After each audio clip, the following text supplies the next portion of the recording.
వెండి పరుగులు ఆగడం లేదు. బంగారాన్ని మించి దూకుడు మీదుంది.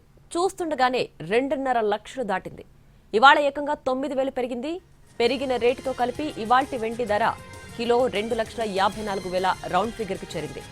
ఈ లెక్కన 3 లక్షలు కావడానికి ఎంత టైం పట్టదు అంటున్నారు మార్కెట్ అనలిస్టులు.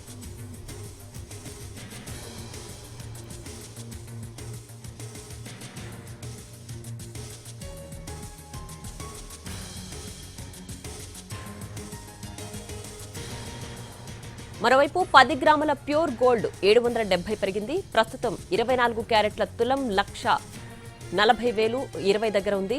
ఆర్నమెంట్ గోల్డ్ కూడా 700 పెరిగింది. ప్రస్తుతం 22 క్యారెట్ల బంగారం 1,28,350 పలుకుతోంది.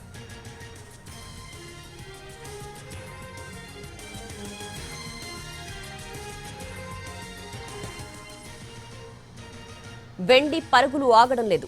బంగారాన్ని మించి దూకుడు మీదుంది. చూస్తుండగానే 2.5 లక్షలు దాటింది. ఇవాళ ఏకంగా 9,000 పెరిగింది. పెరిగిన రేటుతో కలిపి ఇవాల్టి వెండి ధర కిలో 2,54,000 రౌండ్ ఫిగర్కు చేరింది. ఈ లెక్కన 3 లక్షలు కావడానికి ఎంతో టైం పట్టదు అంటున్నారు మార్కెట్ అనలిస్టులు. మరోవైపు 10 గ్రాముల ప్యూర్ గోల్డ్ 770 పెరిగింది. ప్రస్తుతం 24 క్యారెట్ల బంగారం తులం 1,40,000 20 దగ్గర ఉంది. ఆర్నమెంట్ గోల్డ్ కూడా 700 పెరిగింది. ప్రస్తుతం 22 క్యారెట్ల బంగారం 1,28,350 పలుకుతోంది.